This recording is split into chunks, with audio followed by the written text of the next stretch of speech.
Pagkarating nila sa resort ay naabutan nilang nakatupis lang si Erica na naliligo sa dagat. Tila diyosa ito sa kaputian na lumalangoy sa malinis na tubig ng dagat. "Rigor, sumabay ka na sa akin!" Sigaw pa ng dalaga. Sabi naman ni Mang Magno, "Oh, tinatawag ka na ng isang diwatang sirena. Ewan ko na lang kung hindi ka pa naaakit sa itsurang yan." Napakamot na lang ng ulo niya si Rigor at hinubad ang sapatos, saka nag-dive na rin sa dagat. Ilang sandali pa ay sumunod na rin si Mang Magno sa paliligo sa dagat. "Ninong, hindi ko yata nakikita si Ricky. Ano pong pinahanda mong pantanghalian natin ngayon?" Oo, naroon siya sa bahay nila. Nagpabili kasi ako ng 5 kilong bulalo ng baka. Hindi ko na maalala kung kailan ako huling nakakain ng bulalo. Yung may kasamang utak sa loob ng buto. Parang namiss ko nang magkasebo ang nguso eh. Talaga Ninong? Hindi pa yata ako nakakain noon eh. Hindi ko maalala kung nakapag-ulam ako ng ganoon. At kahit kailan ay hindi rin naman tayo nag-ulam ng ganoon sa bundok. Maging ako man Rigor ay sobrang tagal na rin mula nang huli ako nakakain ng ganon. Sa isang piyestahan yata na pinuntahan namin ng iyong ama ang huli kong kain ng ganon. Magandang pamparesistensya iyon. Samantalahin natin mag-ulam ng mga sinabawang karni dito. Dahil pagkabalik natin sa bundok, balik sa gulay at mga inihaw na isda na naman tayo. Tama po kayo Ninong. Ilang saglit pa ay umahon na si Erica. "Ninong, kukuha po muna ako ng pamerienda natin. Gusto ko ng tinapay na may palaman para makain na yung tinapay na binili natin. Tapos may malamig naman tayong soft drinks dyan." "Oo, sige Erica. Gumawa ka ng maraming sandwich dahil kakain din kami ni Rigor." "Opo Ninong, sige." Sagot pa ng dalaga at umalis na. Habang patuloy sa paglangoy sina Mang Magno at Rigor, nakita nilang papalapit si Ricky sa kanila. "Mang Magno, pinapunta po ako ni Papa. Yung anak kasi ng kumpare niya, mukhang pinaglalaruan daw ng isang kapre. Baka raw po may magawa kayo." "Sige Ricky, magbibihis lang ako. Hintayin mo na ako. Kumuha ka na rin ng 2 container. Lagyan yun ni Rigor ng tubig dagat at dalhin." Wika pa ni Mang Magno at nagmadali ng magbanlaw at magbihis. Noong makatapos, "Rigor, tara na. Mamaya ka na magbanlaw. Tag-isahan nyo na ni Ricky ang container." "Opo Ninong." Agad sumunod ang dalawa sa paglalakad ng matanda. "Mang Magno, ayun po ang bahay nila Mang Tasyo. Yang may puso sa harapan ng bahay." Okay. Magandang araw po." Bati pa ni Mang Magno. Agad namang may napasilip na mag-asawa na nasa edad mahigit 50 siguro. "Ano yon?" Si Ricky naman ang sumagot. Mang Tasyo, Aling Dikay. Siya po si Mang Magno, yung sinasabi ni Papa na marunong manggamot." Ganun ba? Halika, tuloy kayo." Wika pa noong matandang lalaki. "Ano po bang nangyari?" Tanong pa ni Mang Magno. Nagsimula namang magkwento ang ama ng pasyente. "Ito kasing anak ko, napakahilig magbasa ng pocketbook sa may puno ng nara sa likuran ng bahay namin. Bata pa ito ay madalas nagsasabing may nakikita raw siyang malaking itim na lalaki doon sa may puno ng nara. Pero hindi naman daw siya sinasaktan. Madalas lang siyang inaaya na pumasok doon sa puno. Pero hindi niya naman ginagawa. Kaya ang ginawa namin ay hiningian namin ng pangontra mula sa isang albularyo. Hindi namin alam kung nasaan na ang pangontra niyang nakalagay sa kwintas ngayon. Nag-aral kasi yan sa Maynila. Pagkabalik ay wala na. Hindi niya raw alam kung saan niya na nailagay. O baka raw napigtas niya na lang na hindi niya napapansin. Dahil sa malaki na rin naman siya ngayon, kaya akala namin ay hindi na siya gagambalain. Noong sinasabi niyang nakatira sa puno, wala na rin naman siyang nabanggit na nagpapakita pa yun sa kanya. Gaya ng dati kapag hapon ay naroon siya tumatambay sa likuran ng bahay habang nagbabasa ng pocketbook. Tapos noong nakaraang gabi Narinig kong kumalabog ang bintana ng kwarto niya. Akala ko kay kung ano lang, kaya hindi ko na rin pinansin. Tapos noong umihi si Mrs. ng madaling araw, ay sinilip niya ang anak namin sa silid nito.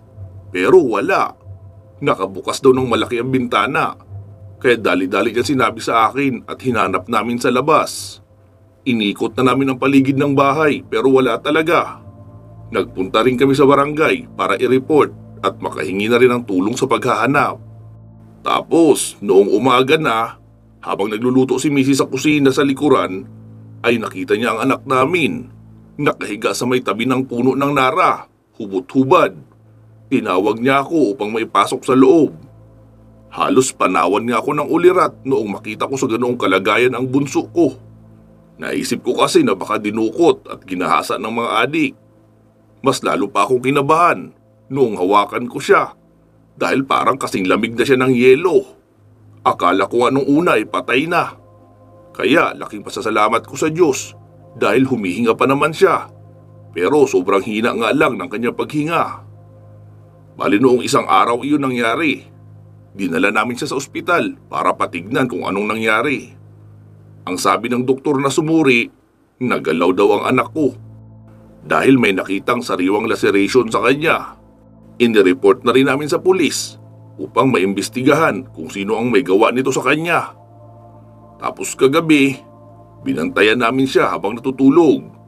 Noong sumapit ang 12:00 ay bigla siyang tumayo at gustong lumabas. Pinigilan pa namin siya pero sadyang napakalakas. Naitulak niya pa nga ng malakas sa dingding si Mrs. Ako naman ay agad ko siyang kinapitan sa ulo mula sa likuran at nagpatawag ako ng tanod na makakatulong na humawak sa kanya. Grabe ang pagwawala niya at gustong lumabas. Napakalakas niya rin.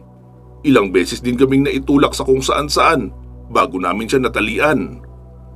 Noong may tali na siya ay panay rin ang sigaw niya. Pero ang mas nakakatakot dahil ibang boses ang lumalabas sa kanyang bibig. Boses iyon ng isang lalaki. Pero kakaiba dahil umuugong. Sinubukan kong puntahan ang matandang albularyo dati na nagbigay sa kanya ng pangontra. Kaso matagal na palang patay. Wala ring nagmana sa pamilya ng pagkaalbularyo. Mabuti nga at nabalitaan pala ni paring Erning ang nangyari.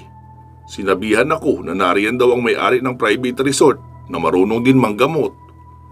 Nagpunta ako kanina sa resort mo. Kaso wala ka raw, sabi nitong si Ricky. Umakyat raw kayo sa bundok. Mahabang paliwanag pa ni Mang Tasyo. Sinagot naman siya ni Mang Magno. Oo, tama ka. Sa katunayan yan, kauuwi lang din namin. Nabalitaan kasi namin ang tungkol sa umaataking aswang dito. Kaya inasikaso na namin. Ha? Anong ibig mo sabihin na inasikaso? Nilipol na namin ang buong pamayanan nila. Hindi nag-iisa ang aswang na nangahabol dito tuwing gabi sa may tabing dagat. Isang malaking pamayanan sila na nakatira sa gitna ng bundok na yan. Wika pa ni Mang Magno sabay turo sa bundok. Ay, salamat naman kung ganun. Marami kaming mangingisda na natigil sa pangingisda ng gabi sa takot na mabiktima ng aswang na yun. Ilan na kasi sa mga taga rito ang napinsala at napatay. Ang sabi ni Kapitan ay iwasan na lang muna ang paglabas ng gabi kasi maging sila ay nahihirapan sugpuin iyon. Kahit nagruronda sila, hindi pa rin nila matsyempuhan. Sabi naman ni Mang Magno, wala na kayong puproblemahin sa mga aswang na yun. Pwede ko na bang makita ang anak mo? Oo, halika. Wika pa ng matanda at dinala sila sa kwarto. Pwede nyo ba siyang ilabas? Kahit ilapag nyo lang dito sa sofa. Hindi yan magwawala ngayon dahil umaga naman. Pinagtulungan ng mag-asawa at ni Ricky na mailabas ang dalaga sa silid nito. Gusto sanang tumulong ni Rigor, kaso basa pa ang kanyang damit. Kaya naroon lang siya sa may pintuan, nakatayo. Isinandal ang dalaga sa sandalan ng sofa, tapos sinuri na ito ni Mang Magno. Nako, salbahistang kapre ito ah. Inangkin niya na talaga ng tuluyan ang anak nyo at gustong maging kabiyak.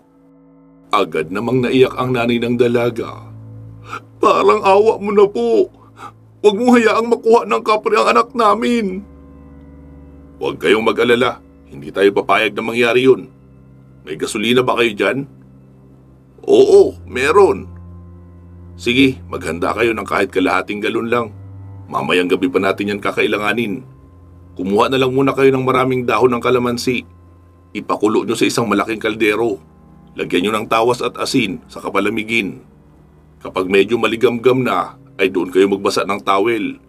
Tapos punasan nyo noon ang buong katawan nitong dalaga. Tapos maglagay kayo noon sa timba at ibabad ang mga paa ng anak nyo. Pahingi ako ng basong may tubig, 2. Agad namang kumuha ang tatay ng dalaga. Mang Magno, para saan yung tubig na pinapakuha mo? Tanong pa ni Ricky. Hindi na sumagot ang matanda. Pagkatanggap ng isang baso ay diretso iyong ininom ni Mang Magno. Natawa naman si Rigor dahil akala niya para sa dalaga iyon. Tapos iyong isang baso ay inorasyonan ni Mang Magno at muling iniabot sa tatay ng dalaga. Kapag nagising na ang anak mo, ay painom mo ang tubig na ito. Ipaubos mo yan. Huwag mo munang pakainin ng kahit ano. Kapag nakalipas na ang 1 oras, ay saka nyo na siya pwedeng pakainin. Babalik ako mamayang gabi. Binura ko lang ang koneksyon ng kapre sa anak nyo para hindi siya makapasok sa panaginip at hindi rin makontrol ang katawan ng anak mo habang wala siyang malay. Pero mamayang gabi, kapag bumalik ang kapre dito, ay maririnig ng anak mo ang tawag ng kapring iyon. Babalik kami rito mga pasado 6:00 para sintensyahan ang kapring iyon. Papipiliin natin siya na umalis sa punong iyan at huwag nang gagambalain ang anak nyo. At kung hindi siya pumayag, ay kailangan na rin natin siyang tapusin. Sige, aalis na muna kami. Wika pa ni Mang Magno at lumabas na ng bahay. Ricky, ibuhos nyo yung 2 container na tubig dagat sa mismong puno noong nara. Opo, Mang Magno. Sagot pa ng binatilyo at magkasama na sila ni Rigor na nagtungo sa likuran ng bahay. Si Mang Magno naman ay naroon lang sa may bukana ng bakuran. Hinihintay si Rigor. Matapos maisagawa ang pagbubuhos ng tubig dagat, ay bumalik na sa resort sina Mang Magno at Rigor. Si Ricky naman ay umuwi na lang muna sa bahay nila para tumulong sa pagluluto ng pantanghalian. Naabutan nila si Erica na naroon sa cottage, kumakain na ng sandwich at may hawak na soft drinks. Halatang tuwang-tuwa ito sa kinakain. Kain na po kayo, Ninong. May palaman na lahat ng tinapay. Oo, sige Erica. Salamat. Wika pa ng matanda at agad na rin silang kumain ni Rigor. Ninong, ang ganda ng lugar mo dito, no? Parang araw-araw, oras ng pahinga at palagi kang nasa outing. Okay lang po ba na dito nyo na lang ako iwan kung may matagal kayong misyon na pupuntahan? Tanong pa ni Erica. Sigurado ka dyan, Erica? Okay lang ba sa'yo na maiwan dito? Oo naman po, mas kampante ako rito kaysa doon maiwan sa bahay natin sa bundok. Sa bagay, may punto ka naman dyan. Pero hindi pa po ngayon ang ibig kong sabihin ha. Saka na siguro kapag may pangmatagalan kayong lakad sa kabundukan. Gaya ng sinabi ni Rigor na paghahanap nyo sa pumatay sa mga magulang niya. Okay, sabi mo eh. Safe din naman dito. May bakod naman ang palibot nitong resort. Siguraduhin mo lang na nakatarang kang magkabilang gate. Hindi ka na mapapasok dito. Pwede mo ring ayain si Ricky na sa kamalig na siya matulog para may matawag ka kung may emergency. Matapos ng kwentuhan ay nagpaalam na sa kanila si Mang Magno na aalis muna. Saan ka pupunta, Ninong? Tanong pa ni Rigor. Sumagot naman ang kanyang ninong. Mag-iikot-ikot lang sa lugar. Nagsasawa na ako sa pagbumuka niyong dalawa eh. Sa araw-araw na lang, wala na akong ibang mukhang nakikita. Natawa naman si Erica. Sige po, Ninong. Sana mag-enjoy kayo sa pamamasyal nyo. Babalik na muna ako sa paliligo sa dagat. Sayang ang pagkakataon eh. Lalo at maulap ngayon at hindi masyadong mainit sa balat ang araw. Sagot ng dalaga at agad nang bumalik sa paliligo sa dagat. Noong sila na lang magninong ang nasa cottage, ay muling nagsalita si Rigor. Yung totoo, Ninong, saan ka talaga pupunta? Ay anak, hindi mo pa maiintindihan kasi hindi mo pa kailangan ng bagay na iyon. Pero kapag nasimulan mo na iyon, hahanap-hanapin na iyon ang katawan mo kahit minsan lang sa isang buwan. Ha? Ano yun, Ninong? Slow ka talaga, no, pagdating sa bagay na iyon. Meron akong pinupuntahan sa kabilang bayan. Magaling silang magmasahe doon at magtanggal ng lamig ng katawan. Pati init ng katawan ay kasama nilang tinatanggal. May extra bayad nga lang. Ha? Ibig niyo pong sabihin, magpapalinis tubo kayo? Oo naman. Anong tingin mo sa akin? Palyadong shotgun? Bumabaril pa ako, no? At sobrang tagal ko nang hindi nakakapagtanggal ng init ng katawan. Kaya ito na ang pagkakataon ko. Huwag niyo na pala akong hintayin para sa tanghalian. Magpa-serve na lang kayo kay Ricky kapag nagugutom na kayo. Baka hapon na ang balik ko. Okay po, Ninong. Nakangiting sagot pa ni Rigor. Noong nakaalis na si Mang Magno ay bumalik na rin si Rigor sa paliligo sa dagat. Pasado 11:00 nang lumapit sa cottage si Ricky. Kuya Rigor, ano, kakain na kayo? Luto na ang ulam. Masarap yun habang mainit pa. Oo, sige Ricky, magtanghalian na tayo. Dito na lang sa cottage para presko. Okay, sige Kuya Rigor. Sagot naman ng binatilyo. Sabay uwi na sa bahay nila para kunin ang mga pagkain. Erika, tara na, magbanlaw na tayo. Para tamang-tama, narito na ang pagkain pagkabihis natin. Sige, tara na, nagugutom na rin ako eh. Sagot naman ni Erika. Pagkarating nila sa bahay ay nauna nang pumasok sa banyo si Rigor. Dalawa naman ang CR na parehong may kubeta at shower na paliguan. Kaya hindi nila kailangan maghintayan. Subalit laking gulat niya dahil habang nakapikit siya at nagsashampoo ng buhok, ay biglang may yumakap sa kanya mula sa likuran. Kaya mabilis siyang napahilamos ng mukha. Nakita niyang si Erika iyon. Gaya niya ay wala na rin iyong kahit anong suot. Papalagpasan na siya pero agad na siyang siniil ng dalaga. Kaya minadali niya na lang na mabanlawan ang buhok para mawala ang bula at unti-unti na siyang nadadarang sa mainit na halik ng dalaga.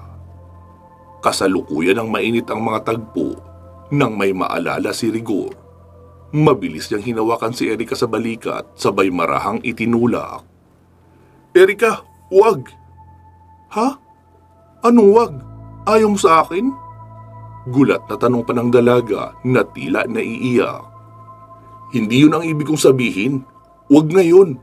Kailangan kong tapusin ang 30 days na pagdidibusyon para makapagpalakas ng antas ng aking kabal.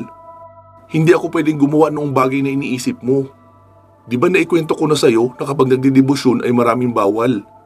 Kasama na roon ang pagpapaligaya ng ganito. Naiiyak na tumalikod ang dalaga at akma nang lalabas ng banyo nang bigla itong yakapin ni Rigor mula sa likuran. Erika, please, maniwala ka. Kagaya mo, gustong-gusto ko rin maranasan ang bagay na iyon. Hintayin mo lang ako, 3 linggo na lang naman at matatapos na rin ang pagdidibusyon ko. Pwede na tayong gumawa noon. Please. Wika pa ni Rigor habang mahigpit ang yakap sa dalaga. Promise? Mahinang bulong pa ng dalaga. Oo, promise.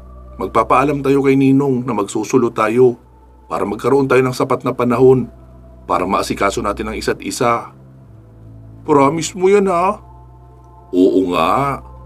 Oh, sige na. Tapusin mo na ang paliligo mo rito. Tiyak, naroon na si Ricky naghihintay sa atin sa cottage. Tumango ang dalaga at nagpatuloy na sa paliligo. Si Rigor naman ay nagmamadaling matapos sa pagbabanlaw ng katawan, saka lumabas na upang magbihis. Pagkalabas nila ay nakita nilang naroon na sa cottage si Ricky. Ang tagal nyo naman, lalamig na ang sabaw eh. Reklamo pa nito. Pagkalapit nila ay agad na iyong nagsandok ng ulam sa malaking puting mangkok. Tapos inabutan sila ng plato para kanya-kanyang kuha na lang ng kanin. Wow, ang sarap naman ito. May saging, May mais at patatas pa. Tsaka half cook ang pagkaluto ng pechay, malutong. Papuri pa ni Erika dahil alam nito ang ibig sabihin ng totoong masarap na ulam. Marunong din kasi itong magluto. Si Rigor naman ay kumuha ng tasa na nilagyan ng mahihigop niyang sabaw. Masaya naman si Ricky habang nakikinig sa komento ng dalawa dahil ayon pa rito, siya raw ang nagluto noon. Bali naroon lang ang kanyang ina, taga-utos ng kung anong ilalagay at nagtuturo ng proseso sa pagluluto. Tama nga si Ninong, napakasarap nito. Kaso nakakapaso ng nguso eh. Mabagal ang paglamig ng sabaw dahil sa sebo ng baka na nakalutang. Komento pa ni Rigor na kahit napapaso ang nguso, ay patuloy pa rin sa paghigo. Sa bahagi naman ni Mang Magno, umalis ito gamit ang single na motor ni Mang Ernie. Ito yung tatay ni Ricky. Bumiyahe siya ng halos 1 oras bago nakarating sa lugar na kanyang pupuntahan. Nakita niyang malaki na ang pinagbago noon. Agad niyang nilapitan ang matandang manager ng establishmentong iyon. "Oh, Magno, tagal mong hindi nagpakita rito ah. Akala ko ay patay ka na." "Ikaw naman, Virgilio, kapag masamang damo ay matagal mamatay." "Oh, ano, magpapamasahe ka ba?" "Oo sana." "Sige, pumasok ka na sa pinakadulong kwarto sa itaas. Magpapapunta na lang ako. Gaya pa rin ba ng dati? Gusto mo yung magaling maghilot, magaling magtanggal ng lamig, o pati na rin yung magaling magtanggal ng init?" "Abay oo naman, hindi mawawala yun." "Oh, ito ang para sa'yo. Mamaya na ako magbabayad sa counter ng para sa masahe kapag tapos na." "Oo, sige." Sagot naman ng namamahala sa lugar. Habang nakadapa sa malambot na kama si Mang Magno, ay pumasok ang isang magandang babae na masahista. Dahan-dahan iyong kumikilos at sinimulan ang pagmamasahe sa kanyang likuran. Habang minamasahe si Mang Magno ay napansin niyang tila humihikbi ang babaeng naghihilot sa kanya. "Oh, iha, anong nangyayari sa'yo? Bakit ka umiiyak?" Wika pa ni Mang Magno sabay harap sa babae. Wala po. Problemang pamilya lang." "Anong pangalan mo, iha?" "Melanie po." "Ilang taon ka na?" 36. "Anong problemang pamilya ba yung sinasabi mo?" "Kasi po, yung kapatid kong babae, dinukot." "Ha? Paano mo nasabing dinukot?" "Hindi po kasi yun ang unang pagkakataon na pinagtangkaan siyang dukutin. Nakatakas lang siya dati. Inireport naman namin sa mga pulis pero wala silang ginawang aksyon. Wala naman daw kaming pruweba na dinukot talaga. Tapos noong isang gabi ay biglang hindi na lang siya nakauwi sa bahay. Second year high school na ang kapatid ko at ako ang nagpapaaral sa kanya. Ako rin ang nagtataguyod ng pamilya namin. Magmula noong maging baldado si Papa. Ako rin ang dahilan kung bakit naging pilay ang ama namin. Yung mga lalaking may gawa noon kay Papa ay yun din ang pinaghihinalaan namin na dumukot sa kapatid ko. Madalas din nila akong abangan dati, kaya ang ginawa ni Papa ko ay inaabangan niya ako sa babaan ng jeep para may kasabay ako sa paglalakad papauwi sa bahay. Tapos isang gabi, inabangan nila ako. Naroon din noon si Papa. Binugbog nila noon si Papa. Pinatakbo ko ni Papa para makahingi ng tulong. Pagkabalik ko ay nasa lupa na si Papa at walang malay. Dinala namin siya sa ospital at napag-alamang bali na ang buto niya sa isang binti. Magmula noon ay ako na ang naging breadwinner ng pamilya namin. Namatay ang nanay ko sa panganganak sa aming bunso. Kaya kaming tatlo lang ni Papa at ng bunso kong kapatid ang magkakasama sa buhay. Agad namang nagbihis si Mang Magno ng kanyang damit. "Teka po, saan kayo pupunta? Hindi pa tapos ang panghihilot ko sa inyo. Tsaka yung request nyo na ibang bagay." "Iha, hindi yun mahalaga. Ang mahalaga ngayon ay mailigtas ang kapatid mo. Huwag kang mag-alala, babayaran ko sa counter ang para sa hilot, pati na rin iyong para sa ibang bagay. Tapos samahan mo ako kung saan maaring dinala ng mga lalaking iyon ang kapatid mo. Sigurado po kayo? Gagawin niyo iyan para sa akin? Oo naman. Bakit? Mukha ba ako nagbibiro? Halika na, magbihis ka na ng casual na damit at aalis na tayo. Hihintayin kita sa lobby. Magbabayad lang muna ako sa counter. Wika pa ni Mang Magno. Imbis na papalabas na ng silid ang matanda, ay bigla siyang niyakap ng dalaga habang umiiyak. Maraming salamat po. Kahit hindi niyo ako kilala, gusto niyo akong tulungan. Huwag ka munang magpasalamat, iha. Saka ka na magpasalamat kapag nailigtas na natin ang kapatid mo. Ano pong pangalan niyo? Magno. Salamat, Magno. Wika pa ng babae. Pinahid naman ni Mang Magno ang luha sa mga mata nito at sinabing, sige na, mag-ready ka na para makaalis na tayo agad. Sabay labas niya ng silid. Hinintay ni Mang Magno ang magandang babae sa labas ng establishmento. Noong makita niya ito ay kinawayan niya at pinasakay na agad sa likuran ng motor. Melanie, ituro mo lang ang daan kung saan papunta sa bahay ng mga iyon ha. Opo.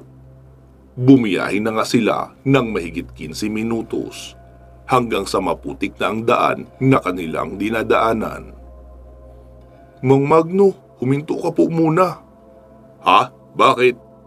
Nakita niyo po yung malaking bahay na kahoy sa unahan? Nag-iisang bahay lang po yan dyan. Diyan po nakatira ang pamilyang sinasabi ko. Puro sila lalaki.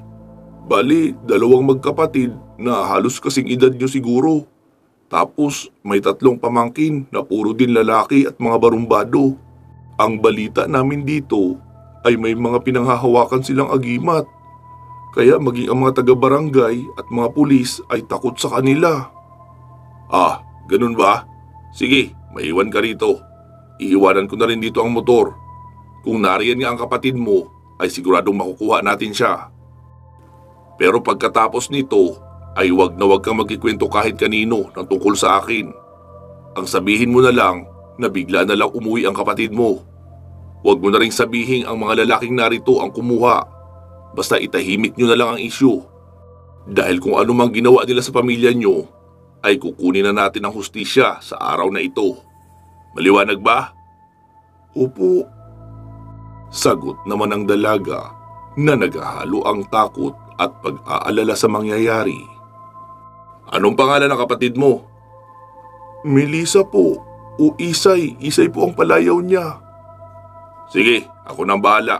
Basta huwag kang susunod doon ha. Dito ka lang. Opo. Naglakad na nga si Mang Magno patungo sa bahay na itinuturo noong dalaga. Kumatok siya sa yerong pintuan noong bakuran. Ano yung tanda? Bulyaw pa ng isang lalaki na mga nasa edad 30 pataas. Narito ako para sunduin ang pamangkin ko si Isay. Alam kong nariyan siya. Pasensya ka na, tanda. Hindi pa namin siya pwedeng ibalik sa'yo. Hindi pa kami nagsasawa. Nagsisimula pa lang ang kasiyahan eh. Kung ayaw mong masaktan, ay umalis ka na. Wika pa noong lalaki. Sinipa ni Mang Magdo ang pintuang yero, kaya lumika iyon ang ingay at tumalsik. Naalarma naman ang mga tao sa loob. Dire-diretsong umakyat si Mang Magno sa hagdanan doon sa labas, patungo sa ikalawang palapag. Sinalubong siya ng lalaking nanigaw sa kanya, sabay bitaw ng straight na suntok patungo sa mukha niya. Inilagan iyon ni Mang Magno, sabay ihip sa palad, at marahang tinapik ang dibdib ng lalaki. Kahit tapik lang iyon ay sinamahan niya naman ng malakas na uri ng tigalpo.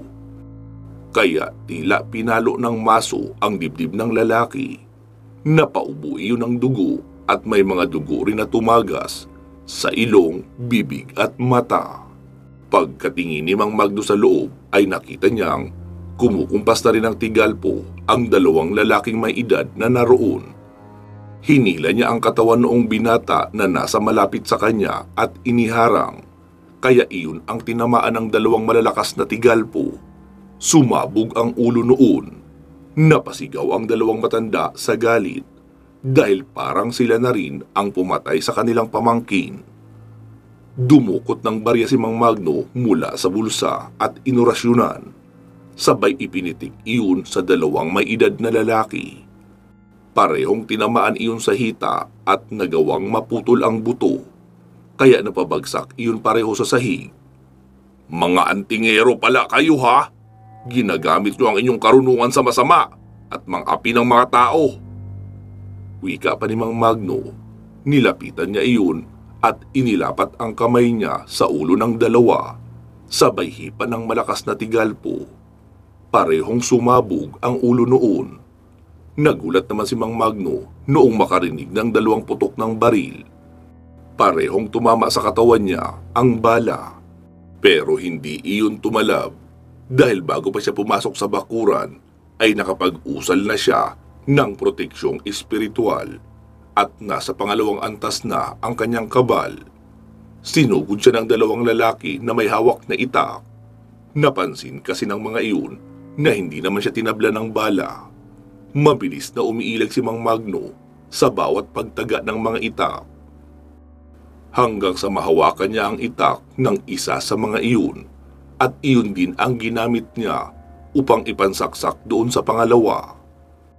Pagkatapos ay hinawakan niya na rin ang ulo noong isa at hinipa ng tigalpo. Tila may tunog ng mahinang pagputok mula sa loob ng ulo. Ang mismong utak iyon na sumabog. Nakiramdam si Mang Magno kung may iba pang lalaking susugod sa kanya, pero wala na. Nagtuloy siya sa pagpasok sa isang silid. Doon niya nakita na may nakahigang dalaga.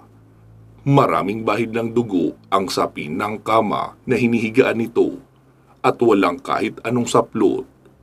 Hindi rin nalalayo ang itsura ng dalagang iyon sa babaeng si Melanie, kaya sigurado siyang iyon ang kapatid na hinahanap ng dalaga. Hinagilap niya ang mga kasuotan noon at binihisan para hindi naman maging kalunos-lunos ang itsura noon kapag nakita ni Melanie. Noong mabihisan na ng damit, ay binalot niya muna iyon sa kumot. Naramdaman niya rin na napakataas ng lagnat noon. Pansamantala niyang iniwan sa silid ang dalaga, tapos binalikan ang katawan noong 5 mga lalaki. Inilagay niya iyon sa gitna ng bahay at naghagilap ng gasolina sa kabinuhusan. Pinasan niya na ang dalaga at noong mapadaan siya sa mga bangkay noong mga lalaki, ay inorasyonan niya iyon at nagsimulang magliyab. Malayo pa lang ay nakita na siya ng dalagang si Melanie. Naiiyak itong sumalubong. Mang Magno, anong nangyari? Seryoso naman sumagot ang matanda. Naghahasa ang kapatid mo, pero sa tingin ko, hindi mo na ikakagulat ang balitang ito. Ang mahalaga ngayon dahil buhay siya at hindi na kayo kailanman gagambalain ng mga lalaking iyon. Tara na, kailangan natin siyang madala sa ospital. Agad na nga silang umalis sa lugar at dinala ang kapatid ng dalaga sa pinakamalapit na ospital sa lugar. Binigyan din ni Mang Magno si Melanie ng pera para sa bayarin ng kapatid sa ospital. Ikaw na ang bahala dito, Melanie. Uuwi na ako. Magno, pwede ba kitang makita muli? Hiling pa ng dalaga. Oo naman. Sige, babalik ako sa mga susunod na araw. Baka sa 3 araw mula ngayon, para siguradong naiuwi mo na ang kapatid mo sa bahay. Nakausap ko na ang doktor. Wala namang malubhang nangyari sa kapatid mo. May kaunti lang siyang pasa sa muka. Gawa ng sampal ng kalalakihang iyon. Kailangan niya ng atensyon para hindi siya iwanan ng bait dahil sa nangyari sa kanya. Tulungan mo siyang maibangon muli ang sarili at makalimot sa bangungot na dinanas. Agad naman siyang niyakap ng dalaga habang paulit-ulit na sinasabi ang salitang maraming salamat. Matapos ng kanilang pag-uusap ay nagpasya ng umuwi si Mang Magno. Pasado 4:00 na rin noon ng hapon. Pagkarating niya sa bahay ay naabutan niyang naroon sa sala ng bahay sina Rigor, Erika at Ricky. Mang Rigor, mabuti at dumating ka na. Di ba pupunta tayo ngayon kina Mang Tasyo? Oo, Ricky. Sige, tara na. Sumama ka na rin, Erika, dahil wala kang makakasama rito. Opo, Ninong. Sagot pa ng dalaga at sabay-sabay na silang lumabas ng bahay upang magtungo sa bahay noong dalaga na inangkin ng isang kapre. Pansamantala muna natin puputulin dito itong ating kwento. Magsama-sama tayong muli sa part 8. Mag-iingat po kayo palagi at hanggang sa muli.